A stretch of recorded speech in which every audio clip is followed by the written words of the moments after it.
ചാലക്കുടി ചന്തയ്ക്ക് പോകുമ്പോ ചന്ദനച്ചൊപ്പുള്ള മീൻകാരി പെണ്ണിനെ കണ്ടേ ഞാൻ.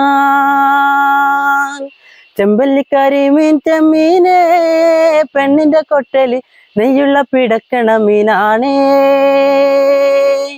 ചാലക്കുടി ചന്തയ്ക്ക് പോകുമ്പോ ചന്ദനച്ചൊപ്പുള്ള മീൻകാരി പെണ്ണിനെ കണ്ടേ ഞാൻ. ചെമ്പല്ലിക്കരി മീൻ ചെമ്മീനെ പെണ്ണിന്റെ കൊട്ടലി നെയ്യുള്ള പിടക്കണ മീനാണേ. മീന് കൊണ്ടഞ്ചാറ് വട്ടം അങ്ങോട്ടും ഇങ്ങോട്ടും ഓടി ഞാൻ. മീന് കൊണ്ടഞ്ചാറ് വട്ടം അങ്ങോട്ടും ഇങ്ങോട്ടും ഓടി ഞാൻ. നേരം പോയി മീനും ചീഞ്ഞ് അന്നത്തെ കച്ചവടം വെള്ളത്തിലായി. നേരം പോയി മീനും ചീഞ്ഞ് അന്നത്തെ കച്ചവടം വെള്ളത്തിലായി. ചാലക്കുടി ചന്തയ്ക്ക് പോകുമ്പോ ചന്ദനച്ചൊപ്പുള്ള മീൻകാരി പെണ്ണിനെ കണ്ടേ ഞാൻ. ചെമ്പല്ലിക്കരി മീൻ ചെമ്മീനെ പെണ്ണിന്റെ കൊട്ടലി നെയ്യുള്ള പിടക്കണ മീനാണേ. ചാലക്കുടി ചന്തയ്ക്ക് പോകുമ്പോ ചന്ദനച്ചൊപ്പുള്ള മീൻകാരി പെണ്ണിനെ കണ്ടേ ഞാൻ. ചെമ്പല്ലിക്കരി മീൻ ചെമ്മീനെ പെണ്ണിന്റെ കൊട്ടലി നെയ്യുള്ള പിടക്കണ മീനാണേ.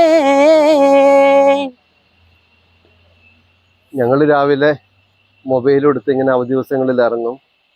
സാധാരണക്കാരായ ഒത്തിരി കഴിവുള്ള മനുഷ്യരെ കാണാറുണ്ട്. നന്നായി പാട്ട് പാടുന്നവർ, സ്വന്തമായി കഥ എഴുതുന്നവർ, കവിത എഴുതുന്നവർ. ഇവരിൽ പലർക്കും ഒരു ആൻഡ്രോയിഡ് ഫോണോ വാട്സപ്പോ യൂട്യൂബോ ഇൻസ്റ്റോ അങ്ങനെ ഒന്നുമില്ല.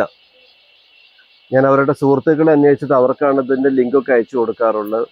അപ്പോൾ അതുകൊണ്ട് ശുദ്ധമായ സംഗീതം ഉള്ളിൽ ജീവിക്കുന്ന ഒത്തിരി നല്ല കലാകാരന്മാർ നമ്മുടെ ഇടയിലുണ്ട്. ഇവരെയൊക്കെ കൊണ്ടു നടക്കാനും സമൂഹത്തിൻ്റെ മുന്നിലേക്ക് കൊണ്ടുവരാനൊക്കെ സാഹചര്യങ്ങൾ പ്രതികൂലമായതുകൊണ്ടാണ്.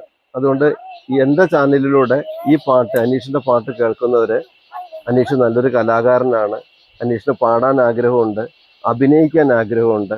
ഒരവസരം കൊടുത്താൽ അത് വയനാടിൻ്റെ ഈ കാടിൻ്റെ ഈ നാടിൻ്റെ മകന് വളരാനൊരവസരമായിരിക്കും. അത് ചെയ്യണമെന്നൊരു അഭ്യർത്ഥനയുണ്ട്. മിടുക്കൻ. ഓക്കെ, എൻ്റെ നമ്പർ തരാം. ഇങ്ങനെ പാടുന്ന കുട്ടികൾ ആരെങ്കിലും ഒക്കെ ഉണ്ടെങ്കിൽ നിങ്ങൾ പിന്നെ പറഞ്ഞോളൂ.